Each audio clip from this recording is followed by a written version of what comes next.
ਵਾਹਿਗੁਰੂ ਸਾਹਿਬ JIO.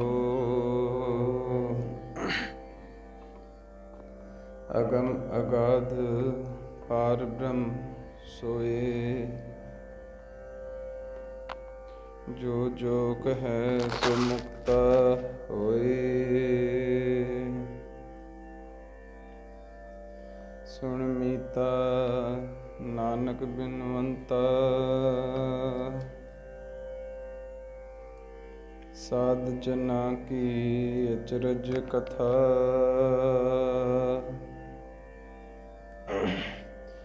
ਜਨਮ ਮਰਨ ਦੋਹੁ ਮੈਂ ਨਾਹੀ, ਜਨ ਪਰ ਪਕਾਰੀ ਆਏ।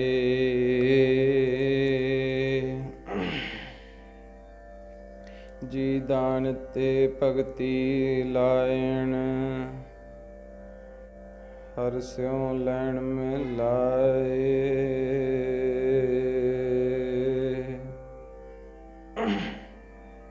ਸਤਿਗੁਰੂ ਗਰੀਬ ਨਿਵਾਜ ਦਸਾਂ ਪਾਤਸ਼ਾਹੀਆਂ ਦੇ ਪ੍ਰਤੱਖ ਸਰੂਪ, ਗੁਰਤਾ ਗੱਦੀ ਤੇ ਬਿਰਾਜਮਾਨ ਧੰਨ ਧੰਨ ਸਤਿਗੁਰੂ ਆਦਿ ਸ੍ਰੀ ਗੁਰੂ ਗ੍ਰੰਥ ਸਾਹਿਬ ਜੀ ਮਹਾਰਾਜ, ਆਪ ਜੀ ਦੇ ਚਰਨਾਂ ਕਮਲਾਂ ਵਿੱਚ ਜੁੜ ਬੈਠੇ ਸਤਿਕਾਰਯੋਗ ਗੁਰੂ ਖਾਲਸਾ ਸਾਧ ਸੰਗਤ ਜੀਓ, ਸਾਰੇ ਇੱਕ ਵਾਰੀ ਸਤਿਗੁਰੂ ਸ੍ਰੀ ਗੁਰੂ ਗ੍ਰੰਥ ਸਾਹਿਬ ਜੀ ਚਰਨਾਂ ਵਿੱਚ ਸੀਸ ਨਿਵਾਈਏ, ਹਾਜ਼ਰੀ ਲਵਾਈਏ, ਫਤਿਹ ਬੁਲਾਈਏ। ਵਾਹਿਗੁਰੂ ਜੀ ਕਾ ਖਾਲਸਾ, ਵਾਹਿਗੁਰੂ ਜੀ ਕੀ ਫਤਿਹ। ਅੱਜ ਸਤਿਗੁਰੂ ਜੀ ਦੇ ਦਰੋਂ ਘਰੋਂ ਵਰਸਾਏ ਹੋਏ ਰੱਬੀ ਪਿਆਰੇ ਗੁਰੂ ਕੇ ਪਿਆਰੇ ਮਹਾਪੁਰਸ਼, ਉਹਨਾਂ ਦੀ ਤੀਜੀ ਬਰਸੀ ਦੇ ਸੰਬੰਧ ਵਿੱਚ ਸੰਤ ਬਾਬਾ ਤੇਜਾ ਸਿੰਘ ਜੀ ਭੋਰਾ ਸਾਹਿਬ ਵਾਲੇ ਆਪ ਜੀ ਦੇ ਇਸ ਅਸਥਾਨ, ਜਿੱਥੇ ਤਤ ਬੀਤੇ ਮਹਾਨ ਪੁਰਸ਼ ਸੰਤ ਬਾਬਾ ਈਸ਼ਰ ਸਿੰਘ ਜੀ ਮਹਾਰਾਜ, ਜਿਨ੍ਹਾਂ ਨੇ ਰਾੜਾ ਸਾਹਿਬ ਰਹਿ ਕੇ ਉਸ ਜ਼ਮੀਨ ਨੂੰ, ਉਸ ਧਰਤੀ ਨੂੰ ਨਾਮ ਬੰਦਗੀ ਦੇ ਨਾਲ ਸਿੰਚਿਆ। ਤੇ ਗੁਰਮਤਿ ਦਾ ਇੱਕ ਰਸਤਾ ਹੈ, ਜਿਵੇਂ ਦੀਵੇ ਤੋਂ ਦੀਵਾ ਜਗਦਾ ਹੈ, ਅੱਗੇ ਇੱਕ ਦੀਵੇ ਤੋਂ ਦੂਜਾ, ਦੂਜੇ ਤੋਂ ਤੀਜਾ, ਇਸੇ ਤਰ੍ਹਾਂ ਇਸ ਨੂੰ ਭਾਈ ਗੁਰਦਾਸ ਜੀ ਨੇ ਕਿਹਾ ਹੈ, ਗੁਰਮੁਖ ਗਾਡੀ ਰਾਹ ਚਲੰਦਾ। ਗਾਡੀ ਰਾਹ ਦਾ ਮਤਲਬ ਹੈ ਸਤਿਗੁਰ ਨੇ ਇੱਕ ਖੇਡ ਇਸ ਤਰ੍ਹਾਂ ਦੀ ਰਚ ਦਿੱਤੀ। ਦਸਾਂ ਪਾਤਸ਼ਾਹੀਆਂ 10 ਸਰੀਰ ਗੁਰੂ ਸਾਹਿਬਾਨ ਨੇ ਧਾਰਨ ਕੀਤੇ ਅਤੇ ਆਪਣੇ ਸਮੇਂ ਵਿੱਚ ਇੱਕੋ ਹੀ ਜੋਤ ਨੇ 239 ਸਾਲ ਤੱਕ ਕਰਕੇ ਵਿਖਾਇਆ ਕਿ ਕਰਮ ਔਰ ਧਰਮ ਕਿਵੇਂ ਕਮਾਈਦਾ। ਜਾਂ ਐਵੇਂ ਵੀ ਕਹਿ ਸਕਦੇ ਹਾਂ, ਗੁਰੂ ਗ੍ਰੰਥ ਸਾਹਿਬ ਜੀ ਨੇ ਸਰੀਰ ਧਾਰੇ ਸਨ। ਜਿਵੇਂ ਆਪਾਂ ਕਹਿੰਦੇ ਹਾਂ ਦਸਾਂ ਪਾਤਸ਼ਾਹੀਆਂ ਦੇ ਸਰੂਪ ਗੁਰੂ ਗ੍ਰੰਥ ਸਾਹਿਬ ਜੀ ਮਹਾਰਾਜ, ਉਦੋਂ ਵੀ ਗੁਰੂ ਗ੍ਰੰਥ ਸਾਹਿਬ ਜੀ ਮਹਾਰਾਜ ਸਨ। ਗੁਰੂ ਨਾਨਕ ਦੇਵ ਜੀ ਦੇ ਮਹਾਰਾਜ ਜੀ ਦਾ ਆਨੰਦ ਕਾਰਜ ਜਿਹੜਾ ਬਾਣੀ ਦੇ ਦੁਆਲੇ ਹੀ ਹੋਇਆ, ਜੋ ਸਤਿਗੁਰ ਜੀ ਦਾ ਆਨੰਦ ਕਾਰਜ ਹੋਇਆ ਗੁਰੂ ਨਾਨਕ ਦੇਵ ਜੀ ਮਹਾਰਾਜ ਜੀ ਦਾ, ਤਾਂ ਉਸ ਸਮੇਂ ਰਿਵਾਜ ਸੀ, ਕਿਉਂਕਿ ਸਮਾਜ ਸਾਰਾ ਜਿਹੜਾ ਹਿੰਦੂ ਸਮਾਜ ਸੀ, ਤਾਂ ਬ੍ਰਾਹਮਣ ਨੂੰ ਤਾਂ ਸੱਦਣਾ ਹੀ ਸੀ, ਕਿਉਂਕਿ ਜਨੇਊ ਪਾਉਣ ਜੇ ਬ੍ਰਾਹਮਣ ਆਇਆ ਤਾਂ ਸ਼ਾਦੀ ਕਰਾਉਣ ਵੀ ਬ੍ਰਾਹਮਣ ਆਊ। ਬੜਾ ਔਖਾ ਸੀ ਉਸ ਸਮੇਂ ਇਸ ਲਾਈਨ ਨੂੰ ਚੇਂਜ ਕਰਨਾ, ਬਦਲਣਾ ਬਹੁਤ ਔਖਾ ਸੀ। ਇੱਕ ਘਰ ਤੋਂ ਸ਼ੁਰੂ ਕਰਨਾ, ਤੁਸੀਂ ਵੇਖੋ ਇੱਕ ਘਰ ਦੇ ਵਿੱਚੋਂ ਕਿਸੇ ਰਿਵਾਜ ਨੂੰ ਤੋੜਨਾ ਕਿੰਨਾ ਔਖਾ ਹੁੰਦਾ ਹੈ, ਭਾਵੇਂ ਉਸ ਦਾ ਕੋਈ ਅਰਥ ਨਾ ਨਿਕਲਦਾ ਹੋਵੇ। ਜਿਵੇਂ ਸਿਰ ਦੇ ਉੱਪਰ ਦੀ ਪਾਣੀ ਵਾਰਨਾ ਹੋਵੇ, ਪਾਣੀ ਵਾਰ ਕੇ ਪੀਣਾ ਹੈ। ਜਾਂ ਸਾਧ ਸੰਗਤ ਜੀ ਚੌਲ ਡੋਲਣੇ, ਇਹ ਰਿਵਾਜ ਸਨ ਜਾਂ ਹੈ, ਰੀਤੀ ਰਿਵਾਜ ਨੇ। ਜਾਂ ਕੋਈ ਬੰਦਾ ਹੈ ਉਹਦੇ ਅੱਗੇ ਤੇਲ ਢਾਲਣਾ, ਇਹਦਾ ਕੋਈ ਧਰਮ ਨਾਲ ਸੰਬੰਧ ਨਹੀਂ, ਸਿਰਫ ਸਮਾਜਿਕ ਰੀਤੀ ਤੌਰ ਹਨ। ਔਰ ਰੀਤੀ ਰਿਵਾਜ ਖਤਮ ਕਰਨੇ ਬਹੁਤ ਔਖੇ ਹਨ। ਇੱਕ ਮਾਈ ਕੋਈ ਮਹਾਂਪੁਰਸ਼ ਆਏ ਤਾਂ ਤੇਲ ਢਾਲਣ ਲੱਗੀ ਤੇ ਉਹਦੇ ਦਰਵਾਜ਼ੇ ਦੇ ਕਬਜ਼ਿਆਂ ਨੂੰ ਤੇਲ ਦੇਣ ਵਾਲਾ ਸੀ ਤੇ ਉਹ ਜਦੋਂ ਤੇਲ ਪਾਉਣ ਲੱਗੀ ਤਾਂ ਕਹਿਣ ਲੱਗੇ, ਬੀਬੀ ਇਹਦੇ ਕਬਜ਼ਿਆਂ ਤੇ ਪਾ ਦੇ, ਦਰਵਾਜ਼ੇ ਹੁੰਦੇ ਨਾ ਕਬਜ਼ੇ, ਤੇ ਇਹਨਾਂ ਤੇ ਪਾ ਦੇ। ਕਹਿੰਦੀ ਨਹੀਂ, ਮੈਂ ਤਾਂ ਭੋਏ ਤੇ ਡੋਲਣਾ ਹੈ। ਕਹਿੰਦੇ ਦੋਵੇਂ ਕੰਮ ਹੋ ਜਾਣਗੇ, ਤੇਰੀ ਸ਼ਰਧਾ ਵੀ ਪੂਰੀ ਹੋ ਜਾਊਗੀ ਤੇ ਤੇਰਾ ਦਰਵਾਜ਼ਾ ਵੀ ਠੀਕ ਹੋ ਜਾਊ। ਇਹ ਰੀਤੀ ਰਿਵਾਜ ਨੇ। ਉਸ ਸਮੇਂ ਰਿਵਾਜ ਸੀ ਅੱਗ ਦੇ ਆਲੇ ਦੁਆਲੇ ਫੇਰੇ ਲੈਣੇ। ਤਾਂ ਪੰਡਤ ਜੀ ਆ ਗਏ। ਗੁਰੂ ਸਾਹਿਬ ਕਹਿੰਦੇ ਕਿ ਮੈਂ ਤਾਂ ਅੱਗ ਤੇ ਜਿੰਨੇ ਬਣਾਈ ਹੈ ਮੈਂ ਉਹਦੇ ਦੁਆਲੇ ਫੇਰੇ ਲੈਣੇ ਨੇ। ਜਿਹੜੀ ਅੱਗ ਹੈ ਨਾ ਪਰਮੇਸ਼ਰ ਨੇ ਬਣਾਈ ਹੈ। ਗਾਵਨ ਤੁਧਨੋਂ ਪਵਨ ਪਾਣੀ ਬੈਸੰਤਰ ਰਾਜ ਗਾਵੇ ਰਾਜਾ ਧਰਮ ਦੁਆਰੇ। ਆਪਾਂ ਉਹਦੀ ਨਿੰਦਿਆ ਨਹੀਂ ਕਰਦੇ, ਵੀ ਇੱਕ ਕਿਰਤ ਹੈ। ਜਿਹੜੀ ਚੀਜ਼ ਉਸਨੇ ਬਣਾਈ ਹੈ ਮਾੜੀ ਕਿਵੇਂ ਹੋ ਸਕਦੀ ਹੈ? ਮਾੜੀ ਨਹੀਂ ਹੋ ਸਕਦੀ। ਪਰ ਮਹਾਰਾਜ ਕਹਿਣ ਲੱਗੇ ਕਿ ਮੈਂ ਉਹਦੇ ਦੁਆਲੇ ਫੇਰੇ ਲੈਣੇ ਹਨ ਜਿਹਨੇ ਅੱਗ ਬਣਾਈ ਹੈ, ਮੈਂ ਅੱਗ ਦੇ ਦੁਆਲੇ ਨਹੀਂ ਫੇਰੇ ਲੈਣੇ। ਤਾਂ ਪੰਡਤ ਜੀ ਕਹਿੰਦੇ ਕਿ ਉਹ ਤਾਂ ਦਿਸਦਾ ਹੀ ਨਹੀਂ ਹੈ, ਉਹ ਕਿਹੜਾ ਮਨੁੱਖ ਹੈ? ਪਰਮਾਤਮਾ ਨੂੰ ਵੀ ਕਦੇ ਕਿਸੇ ਨੇ ਵੇਖਿਆ? ਰੱਬ ਦੇ ਪਿਆਰੇ ਬੰਦਗੀ ਕਰਦੇ ਨੇ, ਸਿਮਰਨ ਕਰਦੇ ਨੇ, ਉਹ ਖਬਰ ਦਿੰਦੇ ਨੇ ਕਿ ਰੱਬ ਹੈ, ਕੁਦਰਤ ਦੇ ਰੂਪ ਦੇ ਵਿੱਚ ਰੱਬ ਹੈ। ਉਹ ਮਾਣਦੇ ਨੇ ਇਸ ਕੁਦਰਤ ਨੂੰ। ਉਹਨਾਂ ਦਾ ਤਰੀਕਾ ਹੋਰ ਹੈ ਦੁਨੀਆ ਨੂੰ ਦੇਖਣ ਦਾ, ਉਹਨਾਂ ਦਾ ਤਰੀਕਾ ਹੋਰ ਹੈ। ਬਹੁਤ ਜਨਮ ਵਿਛਰੇ ਥੇ ਮਾਧੋ, ਜਨਮ ਤੁਮਾਰੇ ਲਿਖੇ, ਕਹਿ ਰਵਿਦਾਸ ਆਸ ਲਗ ਜੀਵੋ ਜਿਉ, ਚਿਰ ਭਇਓ ਦਰਸ਼ਨ ਦੇਖੇ।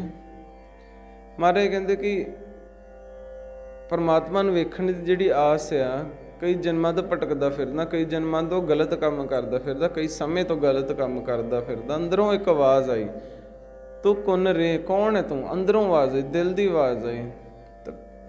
ਭਗਤ ਨਾਮਦੇਵ ਜੀ ਕਹਿੰਦੇ ਕਿ ਮੈਂ ਤੇ ਨਾਮਾ ਵਾਂ। ਆਪਣੇ ਆਪ ਨੂੰ ਕਹਿੰਦੇ ਕਿ ਮੈਂ ਨਾਮਾ, ਮੈਂ ਅੰਦਰੋਂ ਦਰਸ਼ਨ ਦੇਵੋ ਮੈਨੂੰ। ਰੱਬ ਦੇ ਪਿਆਰਿਆਂ ਨੇ ਰੱਬ ਦੇ ਨਾਲ ਸਿੱਧੀਆਂ ਗੱਲਾਂ ਕੀਤੀਆਂ ਨੇ, ਭਾਵ ਕਿ ਆਪਣੇ ਆਪ ਦੇ ਨਾਲ, ਇਸ ਕੁਦਰਤ ਦੇ ਨਾਲ, ਉਸ ਗਿਆਨ ਦੇ ਨਾਲ ਸਿੱਧੀਆਂ ਗੱਲਾਂ ਕੀਤੀਆਂ ਹਨ।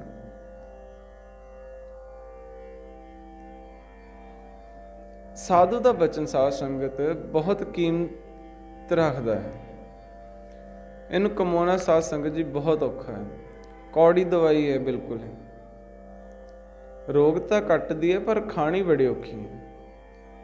ਇਸ ਲਈ ਮਹਾਰਾਜ ਨੂੰ ਤਾਂ ਪਤਾ ਹੀ ਸੀ ਕਿਸੇ ਇੰਨਾ ਸਦਕ ਵਚਨ ਨਹੀਂ ਕਮਾਇਆ ਜਾਂਦਾ, ਇਸ ਕਰਕੇ ਉਹਨੇ ਬਾਣੀ ਰਚੀ।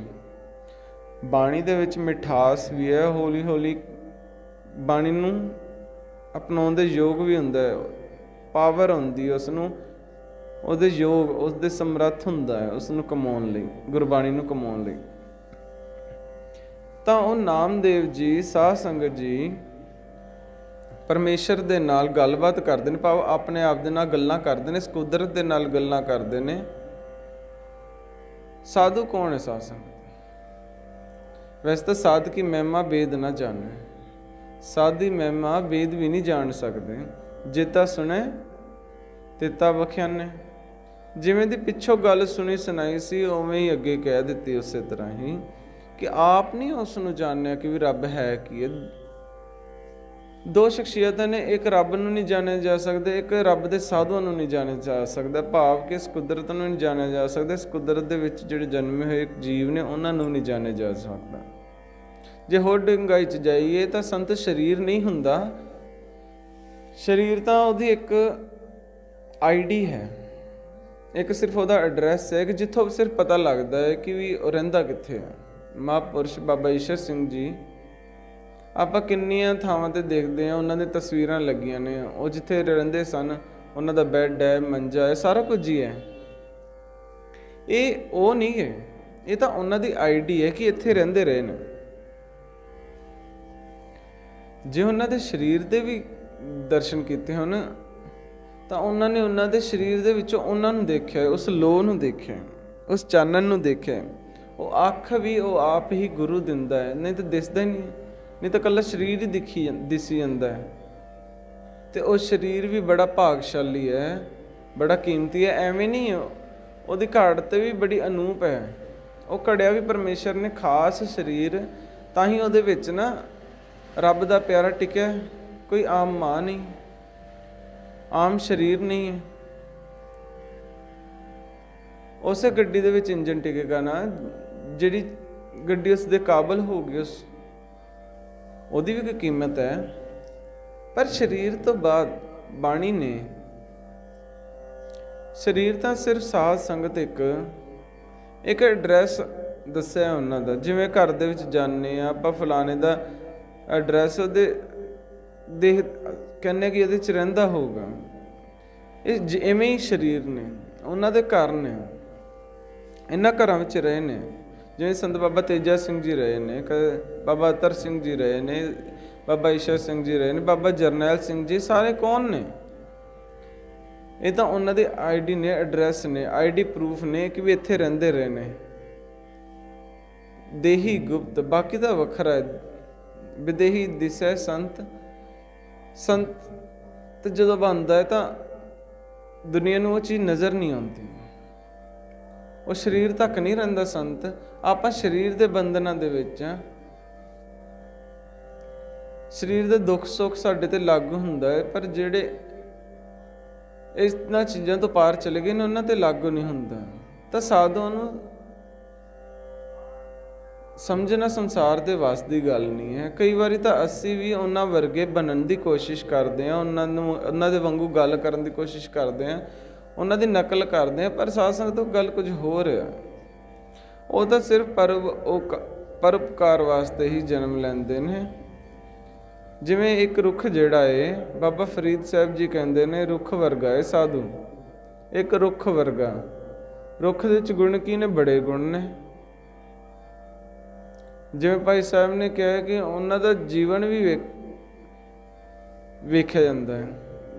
ਜਿੱਥੇ ਜੜ ਲਾ ਦੇਵੇ ਆਪਣੀ ਜੜ ਨਹੀਂ ਹਿਲਾਉਂਦਾ, ਕਿੰਨੀਆਂ ਹਨੇਰੀਆਂ ਆਉਂਦੀਆਂ ਨੇ, ਆਪਾਂ ਦੇਖਿਆ ਹੀ ਆ।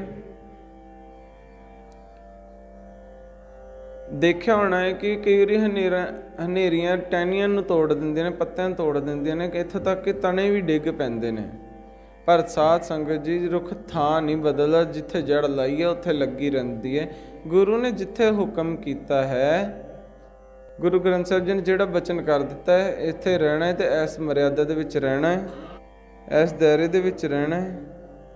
ਤੇ ਜਿਵੇਂ ਹੁਣ ਅੱਗੋਂ ਗੁਰੂ ਗ੍ਰੰਥ ਸਾਹਿਬ ਜੀ ਦੇ ਪਿਆਰੇ ਵੀ ਅਰੂਪ ਬਣ ਜਾਂਦੇ ਨੇ, ਉਹਨਾਂ ਨੇ ਵੀ ਬਚਨ ਕਰ ਦਿੱਤਾ। ਜਿਵੇਂ ਉਹਨਾਂ ਨੂੰ ਭੋਰੇ ਵਾਲੇ ਕਿਉਂ ਕਿਹਾ ਜਾਂਦਾ ਸੀਗਾ ਕਿ ਇੱਥੋਂ ਕੰਮ ਚਲਾਉਣਾ, ਸਾਰੀ ਐਕਟੀਵਿਟੀ ਉਹਨਾਂ ਨੇ ਇੱਥੋਂ ਕਰਨੀ ਹੈ, ਬਸ ਉਹਦੇ ਵਿੱਚ ਹੀ ਸਭ ਕੁਝ ਹੁੰਦਾ ਹੈ। ਇਸ ਲਈ ਗੱਲ ਸੁਣਨੀ ਬੜੀ ਸੌਖੀ ਹੈ, ਗੱਲ ਨੂੰ ਕਮਾਉਣਾ ਜਿਹੜਾ ਹੈ ਨਾ, ਉਹਦਾ ਸਾਧ ਸੰਗਤ ਜੀ ਆਪਣੇ ਆਪ ਨੂੰ ਮਾਰ ਕੇ ਹੀ ਹੁੰਦਾ ਹੈ। ਆਪਣੀ ਮਰਜ਼ੀ ਨੂੰ ਖਤਮ ਕਰਨਾ ਪੈਂਦਾ ਹੈ। ਉੱਥੇ ਕੋਈ ਅਪੀਲ ਦਲੀਲ ਨਹੀਂ, ਉੱਥੇ ਇਹ ਨਹੀਂ ਕਿਹਾ ਜਾਂਦਾ ਮੈਂ ਇਸ ਤਰ੍ਹਾਂ ਕਰ ਲਾਂ, ਇਸ ਤਰ੍ਹਾਂ ਕਰ ਲਾਂ, ਨਹੀਂ, ਬਿਲਕੁਲ ਨਹੀਂ। ਉਹਦਾ ਰੂਪ ਬਣਨ ਵਾਸਤੇ ਗੁਰੂ ਤੇਗ ਬਹਾਦਰ ਜੀ ਸਾਹਿਬ ਜੀ ਕਹਿੰਦੇ ਨੇ ਕਿ ਪਾਣੀ 'ਚ ਪਾਣੀ ਕਿਵੇਂ ਬਣੇਗਾ, ਕਿੱਥੋਂ ਸ਼ੁਰੂ ਕਰਦੇ ਹਨ? ਜੋ ਨਰ ਦੁੱਖ ਮੈਂ ਦੁੱਖ ਨਹੀਂ ਮਾਨੇ, ਸੁਖ ਸਨੇਹ ਔਰ ਭੈ ਨਹੀਂ ਜਾਣੇ, ਕੰਚਨ ਮਾਟੀ ਜਾਣੇ। ਇਹ ਪਰਿਭਾਸ਼ਾ ਹੈ ਗੁਰਬਾਣੀ ਦੇ ਵਿੱਚ। ਦੁੱਖ ਆਇਆ, ਦੁੱਖ ਨਹੀਂ ਮੰਨਿਆ, ਤੇ ਇਕੱਲਾ ਦੁੱਖ ਨਹੀਂ, ਸੁੱਖ ਆਇਆ ਤੇ ਸੁੱਖ ਨਾਲ ਸਨੇਹ ਨਹੀਂ ਕੀਤਾ। ਸੁੱਖ ਸਨੇਹੋਂ, ਸੁੱਖ ਦੇ ਨਾਲ ਸਾਡਾ ਸਨੇਹ ਬੜਾ ਹੈ ਨਾ। ਹੁਣ ਆਪਾਂ ਦੇਖੋ ਆਏ ਆ, ਕਾਹਦੇ ਨਾਲ ਸਨੇਹ? ਸੁੱਖ ਨਾਲ ਸਨੇਹ। ਪਰ ਗੁਰੂ ਸਾਹਿਬ ਜੀ ਨੇ ਦੋਨੋਂ ਇਕੱਠੇ ਕਹਿ ਦਿੱਤੇ ਨੇ, ਦੁੱਖ ਸੁੱਖ ਇੱਕੋ ਚੀਜ਼ ਦੇ ਨਾਮ ਨੇ, ਬਸ ਕੱਪੜੇ ਬਦਲੇ ਹੋਏ ਨੇ। ਉਹ ਸਾਡੇ ਕੋਲ ਅੱਖ ਨਹੀਂ ਹੈ, ਅਸੀਂ ਦੋਨਾਂ ਨੂੰ ਵੱਖਰਾ ਸਮਝ ਲੈਂਦੇ, ਇੱਕ ਨੂੰ ਛੱਡਣਾ ਚਾਹੁੰਦੇ, ਦੂਜੇ ਨੂੰ ਅਪਣਾਉਣਾ ਚਾਹੁੰਦੇ ਹਾਂ। ਜੇ ਇੱਕ ਰਹਿੰਦਾ ਤਾਂ ਦੂਜਾ ਵੀ ਰਹਿੰਦਾ ਹੈ। ਇਹ ਨਹੀਂ ਹੋ ਸਕਦਾ ਕਿ ਜੇ ਇੱਕ ਨੂੰ ਰੱਖੀਏ, ਜਿੱਥੇ ਦੁੱਖ ਆਇਆ ਉੱਥੇ ਸੁੱਖ ਵੀ ਆਊਗਾ, ਜਿੱਥੇ ਸੁੱਖ ਆਇਆ ਉੱਥੇ ਦੁੱਖ ਵੀ ਆਊਗਾ। ਸਿਰ ਬਾਹਰੋਂ ਲੱਗਦਾ ਹੈ। ਜੇ ਮੌਸਮ ਦੇ ਕਹਿ ਲਓ ਥੋੜਾ ਬਦਲਦੇ ਨੇ, ਚੇਂਜ ਹੁੰਦੇ ਨੇ। ਸੂਰਜ ਹੈ, ਆ ਸੂਰਜ ਹੈ ਨਾ, ਇੱਥੇ ਠੰਡ ਪੈ ਰਹੀ ਹੈ, ਆਸਟ੍ਰੇਲੀਆ 'ਚ ਗਰਮੀ ਪੈ ਰਹੀ ਹੈ। ਇੱਕੋ ਥਾਂ ਤੋਂ ਆ ਰਹੀ ਚੀਜ਼ ਹੈ। ਮਹਾਰਾਜ ਗੁਰੂ ਤੇਗ ਬਹਾਦਰ ਮਹਾਰਾਜ ਜੀ ਕਹਿੰਦੇ ਨੇ 27 ਸਾਲ ਉਹ ਕੰਮ ਕਰਕੇ ਵਿਖਾਇਆ ਜਿਹੜਾ ਸਿੱਖ ਨੇ ਹੁਣ ਕਰਨਾ ਹੈ। ਬਸ ਗੁਰੂ ਦਾ ਇਸ ਵਾਸਤੇ ਹੀ ਹੁੰਦਾ ਹੈ ਕਿ ਗੁਰੂ ਨੇ ਜਿਹੜਾ ਕੰਮ ਕੀਤਾ ਹੈ 27 ਸਾਲ ਲਾਉਂਦਾ ਹੈ, ਉਹ ਆਪਣੇ ਪੁੱਤਰ ਨੂੰ ਕਹਿੰਦਾ ਹੈ ਕਿ ਤੂੰ 27 ਮਿੰਟ ਕਰ ਲੈ, ਮੈਂ ਤੈਨੂੰ 27 ਸਾਲ ਜਿੰਨਾ ਦੇ ਦੇਵਾਂਗਾ। ਬਸ ਗੁਰੂ ਦਾ ਇਹ ਫਾਇਦਾ ਹੈ। ਗੁਰੂ ਵਾਲਾ ਬਣਨ ਦਾ ਕੀ ਫਾਇਦਾ ਹੈ? ਗੁਰੂ ਵਾਲਾ ਬਣਨ ਦਾ ਫਾਇਦਾ ਇਹੀ ਹੈ ਕਿ ਪੁੱਤਰ ਨੂੰ ਕੀ ਫਾਇਦਾ ਹੁੰਦਾ ਹੈ। ਆ ਸਾਡੇ ਸਾਰੇ ਪਰਿਵਾਰ ਨੇ, ਪਿਤਾ ਨੇ, ਪੁੱਤਰ ਨੇ। ਹੁਣ ਪਿਤਾ ਸਾਰੀ ਉਮਰ ਹਲ ਵਾਹੁੰਦਾ ਰਿਹਾ, ਚੰਡੀਆਂ ਪੈ ਗਈਆਂ ਤੁਰ ਤੁਰ ਕੇ, ਤੇ ਰਾਤ ਨੂੰ ਸੱਪਾਂ ਦੀਆਂ ਸਿਰੀਆਂ ਮਿੱਧ ਮਿੱਧ ਕੇ ਪਾਣੀ ਲਾਉਂਦਾ ਰਿਹਾ। 10 ਕਿੱਲਿਆਂ ਤੋਂ 50 ਕਿੱਲੇ ਬਣਾ ਦਿੱਤੇ। ਪੁੱਤਰ ਨੇ ਉਹ 50 ਕਿੱਲੇ ਬਣਾਉਣ ਵਾਸਤੇ ਉਹ ਨਾ ਕੰਮ ਨਹੀਂ ਕਰਨਾ ਪੈਣਾ, ਬਸ ਇੱਕੋ ਹੀ ਕੰਮ ਕਰਨਾ ਪੈਣਾ ਕਿ ਉਹਦਾ ਪੁੱਤਰ ਬਣਨਾ ਪੈਣਾ, ਸਿੱਧਾ ਨਹੀਂ ਉਹਦਾ ਨਾਂ ਲੱਗਣਾ। ਜੇ ਬਾਪੂ ਰੁੱਸ ਗਿਆ ਨਾ, ਜਾਂ ਫਿਰ ਮੈਂ ਕਿਸੇ ਹੋਰ ਦੇ ਨਾਮ ਲਗਾ ਦੂੰਗਾ, ਮੈਨੂੰ ਕੀ। ਇਹ ਮਤ ਸੋਚਣਾ ਕਿ ਮੈਂ ਸਿੱਖਾਂ ਦੇ ਘਰ ਵਿੱਚ ਜੰਮ ਪਿਆ ਤੇ ਸਾਰੀ ਸਿੱਖੀ ਮੇਰੇ ਨਾਮ ਤੇ ਲੱਗ ਜਾਣੀ। ਮਹਾਰਾਜ ਕਹਿੰਦੇ ਕਿ ਆਪਣੀ ਇਹ ਸਾਰਾ ਕੁਝ ਸਿੱਖ ਨੂੰ ਹੀ, ਸਾਰੀ ਕੁਝ ਸਿੱਖ ਨੂੰ ਇੰਨੀ ਮਿਹਨਤ ਨਹੀਂ ਕਰਨੀ ਪੈਣੀ, ਸਿੱਖ ਨੂੰ ਬਸ ਸਿੱਖ ਬਣਨਾ ਪੈਣਾ। ਹਰ ਇੱਕ ਇਨਸਾਨ ਨੂੰ ਜਿਹੜਾ ਚਾਹੁੰਦਾ ਸਿੱਖ ਬਣੇ। ਕੰਮ ਤਾਂ ਗੁਰੂ ਨੇ ਕਰ ਹੀ ਦਿੱਤੇ ਹੋਏ ਨੇ। ਗੁਰੂ ਤੇਗ ਬਹਾਦਰ ਸਾਹਿਬ ਜੀ ਨੇ ਇੰਨੇ ਸਾਲਾਂ ਦੇ ਵਿੱਚ ਅਭਿਆਸ ਕਰਕੇ ਵੇਖਿਆ ਕਿ ਦੁੱਖ ਤੇ ਸੁੱਖ ਕੋਈ ਦੋ ਵੱਖਰੀਆਂ ਚੀਜ਼ਾਂ ਨਹੀਂ, ਇੱਕੋ ਹੀ ਚੀਜ਼ਾਂ ਦੇ ਨਾਮ ਨੇ। ਜੇ ਤੁਸੀਂ ਸੁੱਖ ਵਿੱਚ ਰਹਿੰਦੇ ਹੋ, ਉੱਥੇ ਦੁੱਖ ਅੰਦਰ ਲੁਕ ਕੇ ਆਇਆ ਹੈ। ਸੁਭਾਅ ਨੇ ਚੇਂਜ ਹੋਣਾ ਹੀ ਹੋਣਾ ਹੈ। ਦਵੈਤ ਜੋ ਹੁੰਦੀ ਹੈ, ਦੋ ਚੀਜ਼ਾਂ ਨੇ। ਤਾਂ ਸੁੱਖ ਦੇ ਨਾਲ ਸਨੇਹ ਵੀ ਜਿਹੜਾ ਹੈ ਉਹ ਬ੍ਰਹਮ ਗਿਆਨ ਦੀ ਪਹਿਲੀ ਪੌੜੀ ਨੂੰ ਪਾਰ ਕਰ ਜਾਂਦਾ। ਜਿਹੜਾ ਸੁੱਖ ਨਾਲ ਪ੍ਰੀਤ ਨਹੀਂ ਕਰਦਾ, ਸੁੱਖ ਨਾਲ ਰਵੇ, ਕੋਈ ਹਰਜ ਨਹੀਂ ਹੈ। ਕੋਈ ਸਰੀਰ ਨੂੰ ਤਪਾਉਣਾ ਨਹੀਂ, ਕੋਈ ਸਰੀਰ ਨੂੰ ਭੁੱਖੇ ਨਹੀਂ ਰੱਖਣਾ, ਕਸ਼ਟ ਨਹੀਂ ਦੇਣਾ। ਉਹ ਕੋਈ ਲੋਕ ਹੁੰਦੇ ਨੇ ਜਿਹੜੇ ਆਪਣੇ ਆਪ ਨੂੰ ਦੁੱਖ ਦਿੰਦੇ ਨੇ, ਪਰ ਉਹਨੇ ਰੀਸ ਨਹੀਂ ਕਰਨੀ ਚਾਹੀਦੀ। ਉਹ ਕਰਦੇ ਨੇ, ਕਰੀ ਜਾਣ। ਪਰ ਆਪਾਂ ਸੁੱਖ ਦੇ ਵਿੱਚ ਜ਼ਰੂਰ ਰਹਿਣਾ ਹੈ, ਪਰ ਉਸ ਚੀਜ਼ ਦਾ ਨਾ ਸਨੇਹ ਨਹੀਂ ਪਾਉਣਾ। ਸੁੱਖ ਸਨੇਹੋ ਅਰ ਭੈ ਨਹੀਂ ਜਾਕੈ। ਜਿਵੇਂ ਗੁਰੂ ਸਾਹਿਬ ਜੀ ਕਹਿੰਦੇ ਨੇ ਕਿ ਮਾਇਆ ਤੇ ਮਮਤਾ ਦੇ ਦੋ ਸ਼ਬਦ ਇਕੱਠੇ ਨੇ ਵਾਰ-ਵਾਰ ਆਪਣੀ ਬਾਣੀ ਦੇ ਵਿੱਚ। ਜੇ ਪ੍ਰਾਣੀ ਮਾਇਆ ਤਨੀ, ਜੇ ਮਾਇਆ ਮਮਤਾ ਤਜੀ। ਹੁਣ ਇੱਥੇ ਮਾਇਆ, ਜਿੱਥੇ ਮਾਇਆ ਮਮਤਾ ਔਰ ਦੋ ਸ਼ਬਦ ਆਏ ਨੇ, ਇੱਥੇ ਮਹਾਰਾਜ ਨੇ ਨਹੀਂ ਕਿਹਾ ਕਿ ਤੂੰ ਮਾਇਆ ਨੂੰ ਛੱਡਿਆ। ਕਹਿੰਦੇ ਮਾਇਆ ਦੀ ਮਮਤਾ ਨੂੰ ਛੱਡਣਾ, ਮਾਇਆ ਨੂੰ ਨਹੀਂ ਛੱਡਣਾ। ਮਾਇਆ ਤਾਂ ਸਦਾ ਹੀ ਰਹਿਣੀ ਹੈ ਕੋਲ, ਮਾਇਆ ਤੋਂ ਬਿਨਾਂ ਸਰਨਾ ਵੀ ਨਹੀਂ ਹੈ। ਹੁਣ ਦੇਖੋ ਉੱਥੇ ਰਾੜਾ ਸਾਹਿਬ, ਪਹਿਲਾਂ ਉਹ ਕਹਿੰਦੇ ਸੀਗੇ ਇੱਥੇ ਕੁਝ ਨਹੀਂ ਬਣਾਉਣਾ ਹੈਗਾ, ਇੱਥੇ ਕੋਈ ਦੁਨਿਆਵੀ ਚੀਜ਼ ਨਹੀਂ ਰਹਿਣੀ ਬਣਾਉਣੀ, ਆਪਾਂ ਵੱਖਰੇ ਰਹਿਣਾ, ਇਹ ਸੰਸਾਰ ਦੀਆਂ ਚੀਜ਼ਾਂ ਨਹੀਂ ਇੱਥੇ ਬਣਾਉਣੀਆਂ। ਪਰ ਹੌਲੀ ਹੌਲੀ ਸਭ ਕੁਝ ਹੋਇਆ। ਸੰਗਤ ਨੇ ਕਿਹਾ ਕਿ ਇਹ ਤਾਂ ਸਹੂਲਤ ਕਰਨੀ ਪਏਗੀ, ਕਿਉਂਕਿ ਸਾਰੇ ਤੁਹਾਡੇ ਪੱਧਰ ਦੇ ਨਹੀਂ ਆ, ਉਹਨਾਂ ਨੂੰ ਬਾਕੀਆਂ ਨੂੰ ਤਾਂ ਇਹ ਚੀਜ਼ਾਂ ਚਾਹੀਦੀਆਂ ਨੇ ਨਾ, ਤੇ ਉਹਨਾਂ ਨੂੰ ਖਾਣਾ ਪੀਣਾ ਵੀ ਉਸੇ ਤਰ੍ਹਾਂ ਦਾ ਚਾਹੀਦਾ ਹੈ। ਤਾਂ ਉਹਨਾਂ ਨੇ ਕਿਹਾ ਕਿ ਰੱਖੋ, ਪਰ ਜਿਹੜਾ ਸਾਧੂ ਪ੍ਰਾਹੁਣੇ ਵਾਂਗ ਰਹਿੰਦਾ ਵਾ, ਪੂਰਾ ਕੋਟ ਸ਼ੋਟ ਪਾ ਕੇ ਰੱਖਦਾ ਨਾ, ਜਿਵੇਂ ਪ੍ਰਾਹੁਣਾ ਵਧੀਆ ਕੱਪੜੇ, ਵਧੀਆ ਸੋਹਣੇ ਕੱਪੜੇ ਪਾ ਕੇ ਰੱਖਦਾ ਹੈ। ਆਮ ਜ਼ਿੰਦਗੀ ਨਾਲੋਂ ਜਿੱਦਣ ਉਹ ਪ੍ਰਾਹੁਣਾ ਬਣਦਾ ਹੈ, ਉਦਣ ਉਹਦੇ ਕੱਪੜੇ ਸਭ ਤੋਂ ਸੋਹਣੇ ਔਰ ਕੀਮਤੀ ਹੁੰਦੇ ਨੇ। ਤੇ ਪ੍ਰਾਹੁਣੇ ਨੂੰ ਖਾਣ ਵਾਸਤੇ ਵੀ ਸਭ ਤੋਂ ਵਧੀਆ ਮਿਲਦਾ ਹੈ। ਇਹ ਉਹਦੀ ਬਾਹਰਲੀ ਕਿਰਿਆ, ਇਹ ਉਹਦੀ ਬਾਹਰਲੀ ਕਿਰਿਆ ਹੈ। ਅੰਦਰਲੀ ਕੀ ਹੈ? ਅੰਦਰੋਂ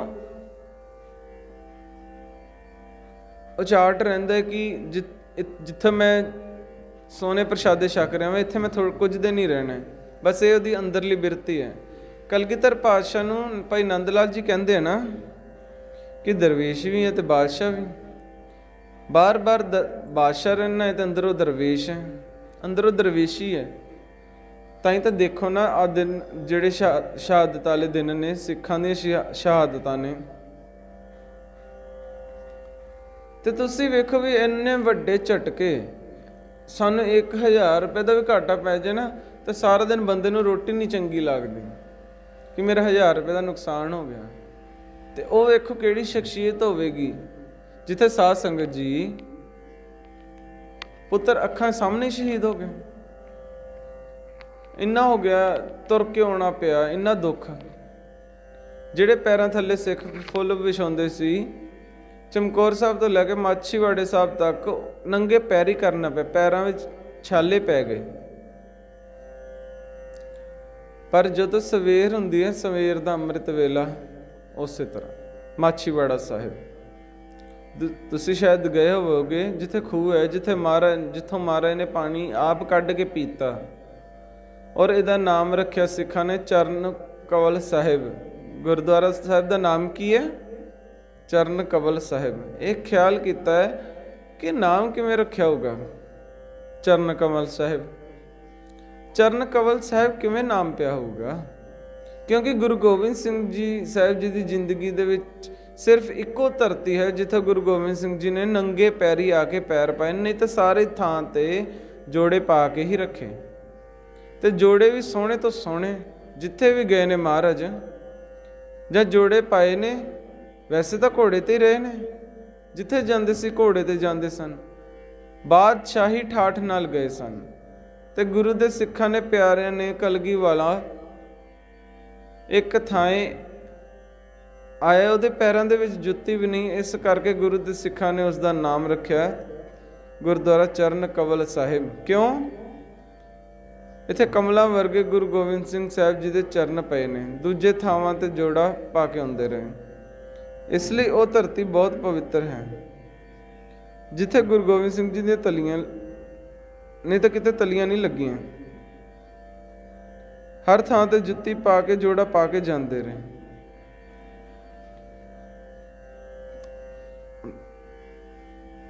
ਦਾਨ ਮਹਿੰਡਾ ਤਲੀ ਖਾਕ ਜੇ ਮਿਲੇ ਤਾਂ ਮਸਤਕ ਲਾਈਏ। ਤਲੀ ਦੀ ਖਾਕ ਹੋਰ ਅਰਥ ਰੱਖਦੀ ਹੈ, ਜੋੜੇ ਦੀ ਖਾਕ ਹੋਰ ਅਰਥ ਰੱਖਦੀ ਹੈ। ਇੱਥੇ ਚਰਨ ਕਮਲ ਸਾਹਿਬ ਹੈ, ਇੱਥੇ ਆ ਕੇ ਆਰਾਮ ਕੀਤਾ ਤੇ ਸਵੇਰੇ ਉੱਠੇ ਨੇ। ਸੰਭਾਵਨਾ ਸੀ ਅੰਦਰ ਕੁਝ ਸ਼ਿਕਵਾ ਹੋਵੇਗਾ, ਇਸ ਤਰ੍ਹਾਂ ਦੇ ਸਾਧੂਆਂ ਨੂੰ ਜਨਮ ਦੇਣਾ ਸੀ, ਤੇ ਗੁਰੂ ਗੋਬਿੰਦ ਸਿੰਘ ਜੀ ਨੇ ਜਨਮ ਦਿੱਤਾ ਮਹਾਰਾਜ ਜੀ। ਪਹਿਲਾਂ ਆਪ ਕਮਾਈ ਕਰਕੇ ਵਿਖਾਈ, ਵਿੱਚੋਂ ਆਪ ਹੀ ਤੱਤ ਪੈਦਾ ਕੀਤੇ ਨਾ, ਅੰਸ਼ ਪੈਦਾ ਕੀਤੇ ਨੇ, ਗੁਰਮੁਖ ਪੈਦਾ ਕੀਤੇ ਨੇ, ਅੰਸ਼ ਪੈਦਾ ਕੀਤੇ ਨੇ।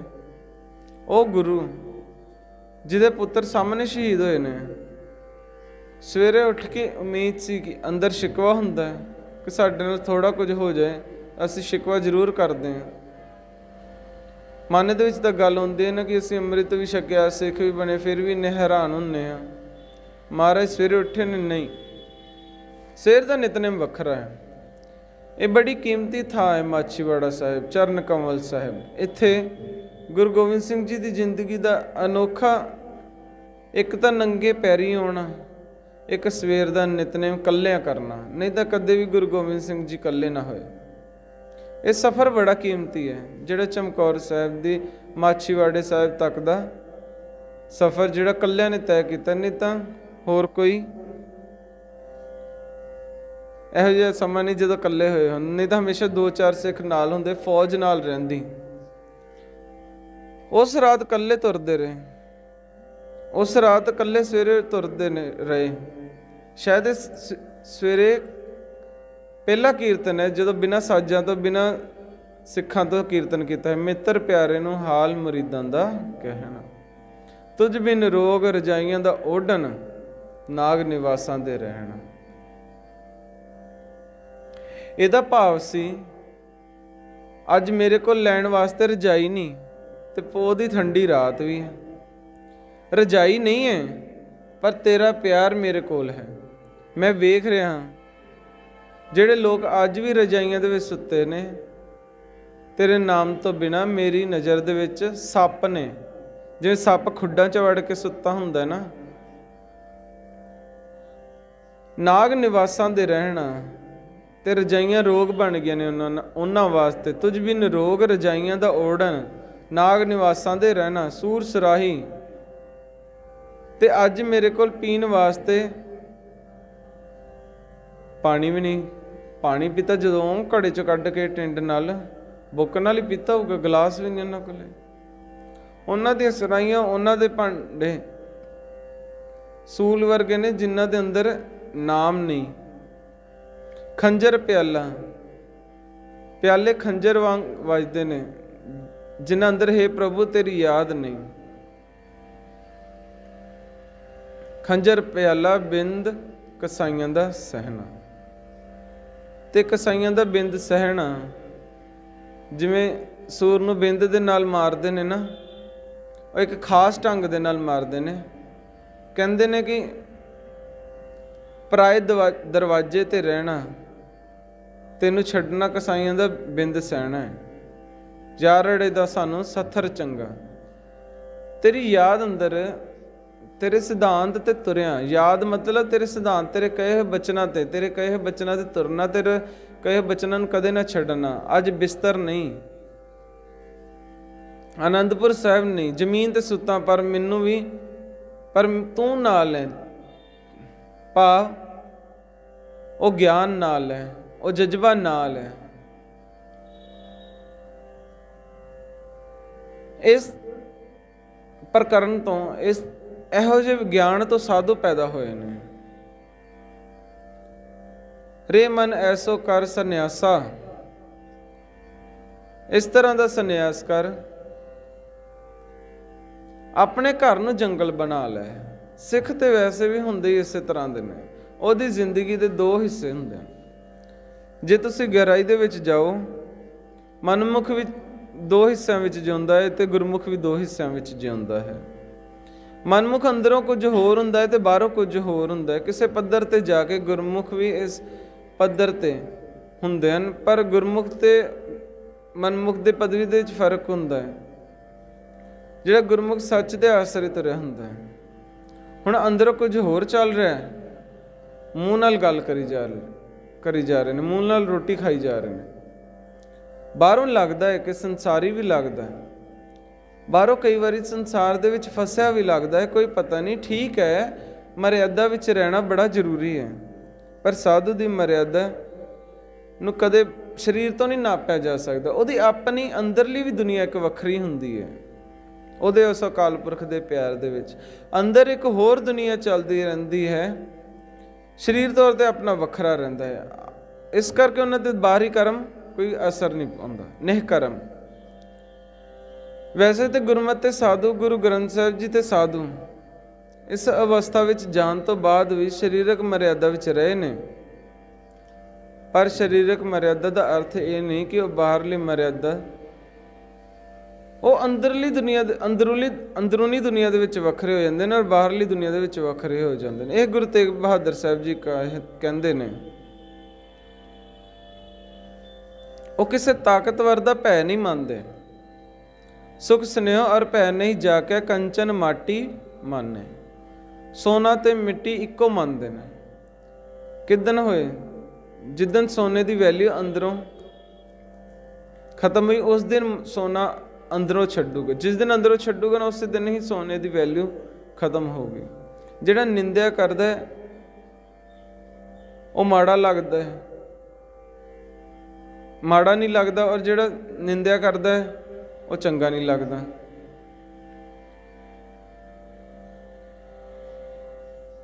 ਆਸਾ ਮਨਸਾ ਸਗਲ ਤਿਆਗਿਆ, ਜਗ ਤੇ ਰਹਿ ਨਿਰਾਸਾ। ਕਾਮ ਕ੍ਰੋਧ ਤੇ ਪਰਸੈ ਨਹੀਂ, ਜੈ ਘਟ ਬ੍ਰਹਮ ਨਿਵਾਸਾ।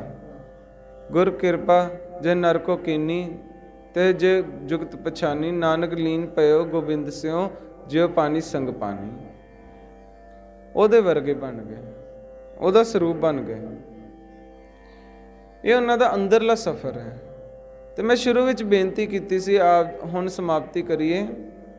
ਗੁਰਮਤ ਦਾ ਰਸਤਾ ਹੈ, ਦੀਵੇ ਤੋਂ ਦੀਵਾ ਜਗਦਾ ਹੈ। ਗੁਰੂ ਸਾਹਿਬ ਨੇ ਦੀਵੇ ਜਗਾਏ ਨੇ ਤੇ ਗੁਰੂ ਗ੍ਰੰਥ ਸਾਹਿਬ ਜੀ ਦੇ ਰਾਹੀਂ ਅੱਜ ਦੀਵੇ ਜਗ ਰਹੇ ਨੇ। ਜਿਹੜੇ ਗੁਰਮੁਖ ਗੁਰੂ ਗ੍ਰੰਥ ਸਾਹਿਬ ਜੀ ਦੇ ਅਨੁਸਾਰ ਚੱਲਦੇ ਨੇ, ਗੁਰੂ ਗ੍ਰੰਥ ਤੇ ਪੰਥ ਦੇ ਮੁਤਾਬਿਕ ਚੱਲਦੇ ਨੇ, ਉਹਨਾਂ ਤੋਂ ਅੱਗੇ ਫਿਰ ਹੋਰ ਦੀਵੇ ਜਗਦੇ ਨੇ। ਬਾਬਾ ਈਸ਼ਰ ਸਿੰਘ ਜੀ ਪਹਿਲਾਂ ਉਹਨਾਂ ਸੰਗਤ ਕੀਤੀ। ਇਸੇ ਤਰ੍ਹਾਂ ਹੀ ਇਹ ਲਾਈਨ ਚੱਲ ਰਹੀ ਹੈ, ਇਹ ਗੱਡੀ ਚੱਲ ਰਹੀ ਹੈ। ਇਹ ਗੁਰਮੁਖ ਗਾਡੀ ਰਾਹ ਚੱਲਣ ਦਾ ਅੱਗੋਂ ਜਿਹੜਾ ਬਚਨ ਉਹਨਾਂ ਨੂੰ ਕੀਤਾ, ਜਿੱਥੇ ਕਿਹਾ ਉੱਥੇ ਹੀ ਸਾਰਾ ਜੀਵਨ ਬੈਠ ਕੇ, ਕਿ ਉੱਥੇ ਬੈਠ ਕੇ ਸੇਵਾ ਕਰੋ, ਉੱਥੇ ਬੈਠ ਕੇ ਹੀ ਸਾਰੀ ਮੈਨੇਜਮੈਂਟ ਕਰੋ। ਆਓ 1-2 ਮਿੰਟ, ਕਿਉਂਕਿ ਅੱਜ ਆਪਾਂ ਤਾਂ ਹੀ ਉਹਨਾਂ ਦੀ ਯਾਦ ਦੇ ਵਿੱਚ ਜੁੜੇ ਹਾਂ, ਕਿਉਂਕਿ ਉਹਨਾਂ ਨੇ ਨਾਮ ਜਪਿਆ ਹੈ। ਇਸ ਕਰਕੇ 2 ਮਿੰਟਾਂ ਵਾਸਤੇ ਸਾਰੇ ਹੀ ਆਪਾਂ ਨਾਮ ਜਪਾਂਗੇ।